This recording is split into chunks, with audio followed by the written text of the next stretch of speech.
Esta é a situação hoje no Brasil. O senhor tem medo de Alexandre de Moraes. Todos aqui têm medo de Alexandre de Moraes. As Forças Armadas são subjugadas, subordinadas, não ao ministro civil, nem ao presidente da República, muito menos. É um senhor chamado Alexandre de Moraes, ditador da República, que já não é bem mais uma República Federativa do Brasil.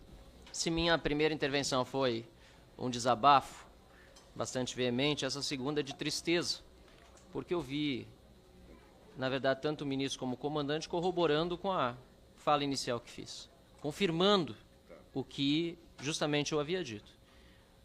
As matérias da imprensa traziam que houve informação dada. Eu não passei disso, eu mostrei as manchetes. Se há incoerências no texto, podem ser acusadas, mas aquilo que foi dito pela imprensa foi confirmado, assim como o próprio comandante Tomás, da mesma forma, disse que se consultou sim com o ministro Alexandre de Moraes. E aí eu me pergunto, qual é a função hoje do STF, do Supremo Tribunal Federal, se é virar fonte de consulta de comandante do Exército. Comandante do Exército, no máximo, vai se consultar com a Justiça Militar. Conversa institucional, que negócio é esse? O juiz fala nos autos. E aí não vai uma crítica, a Vossa Senhoria está atuando dentro. Também vai, de certa forma, mas para atenuar um pouco, vai dentro do que está acontecendo hoje no Brasil. Ministro fala o tempo todo, a entrevista o tempo todo, fala fora dos autos.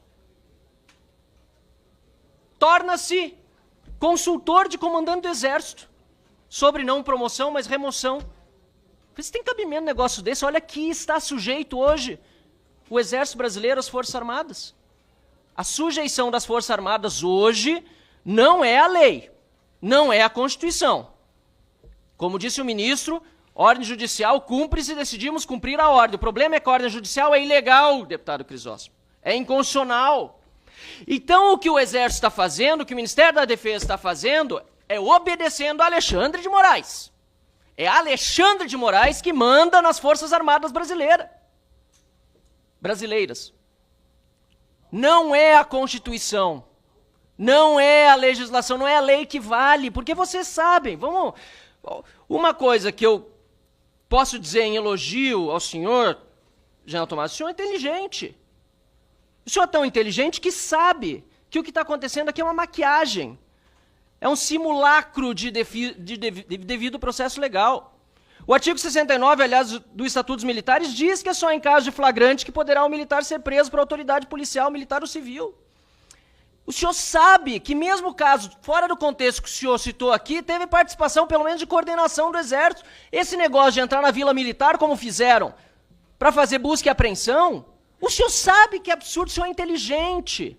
O senhor sabe que é ilegal. O senhor sabe que é inconstitucional. E o senhor sabe que está obedecendo a ordem de Alexandre de Moraes, desrespeitando a Constituição.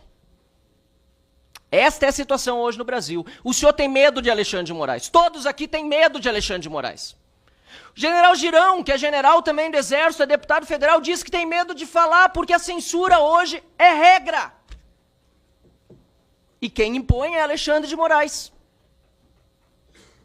Eu sinto muito vê-lo fardado assim e os demais, tendo de ouvir eu dizer um reles deputado federal, eleito pelo meu estado do Rio Grande do Sul, a quem represento, com muita honra os eleitores, 256 mil que votaram em mim, mas só um deputado federal dentro de 513.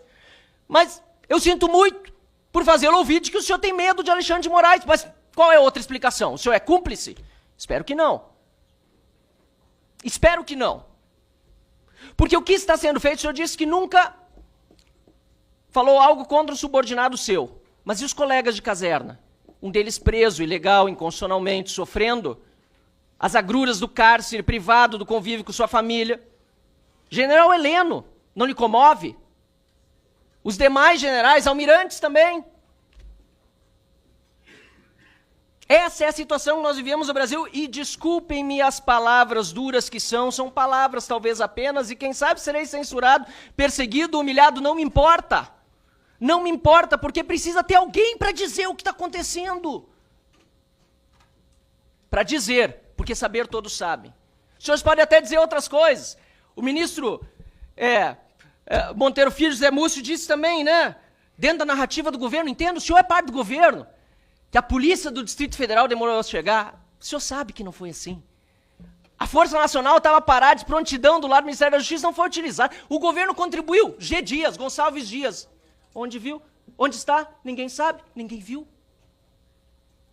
Mas foi a polícia do Distrito Federal que demorou a chegar. Claro, é isso que é para ir para os livros da história. Tomara que no próximo mandato, tomara que se encerre esse com o impeachment do Lula e o senhor seja ministro de novo e possa tratar de outra narrativa, mas uma que seja verdadeira. Não essa que o PT está espalhando, não essa do golpe. Eu entendo o seu papel, mas eu sei que o senhor entende o meu também, de oposição. E de buscar deixar bem claro aqui as perguntas que eu fiz e que não foram exatamente respondidas. Porque eu perguntei se o Código Penal Militar ainda existe. Porque para esses militares, inclusive os da ativa, não está valendo. Eu perguntei sobre a reação às ordens da justiça que eram ilegais. O senhor disse, não, cumpra-se da justiça, mas são ilegais, são inconstitucionais. O Exército, as Forças Armadas, o Ministério da Defesa, nada vai dizer quando uma ordem é ilegal, quando é inconstitucional. Não vai se pronunciar, é isso. Não obstante ilegais, não obstante sendo ordens de um ministro da Suprema Corte, que não é o presidente da República, fazendo o Exército cumpri-las a desagrado da Constituição, o Exército não vai se pronunciar. E se o problema é Senado, por exemplo, tem assessor parlamentar que chega, tem presidente do Senado, tem membro do Senado para lá conversar para fazer isso, o impeachment de um ministro, ou pelo menos a contenção da Corte acontecer por meio daquele parlamento, daquele lado de lá. Mas me parece, e até gostaria de saber se existe algo nesse sentido, mas me parece que não há nenhum esforço para que essa ditadura não se consolide no Brasil com apoio obsequioso das nossas Forças Armadas. A terceira pergunta, se o senhor se consulta com o Alexandre de Moraes, o senhor respondeu afirmativamente, não precisa mais responder, e ficou muito claro, infelizmente, que isso acontece.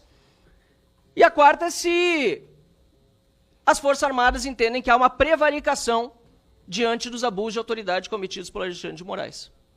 Essa hoje é a situação no nosso país. E o senhor é inteligente, o senhor sabe disso. O senhor pode me responder outras coisas, pode tergiversar, sair por aqui, sair por ali, mas essa é a situação hoje no nosso Brasil.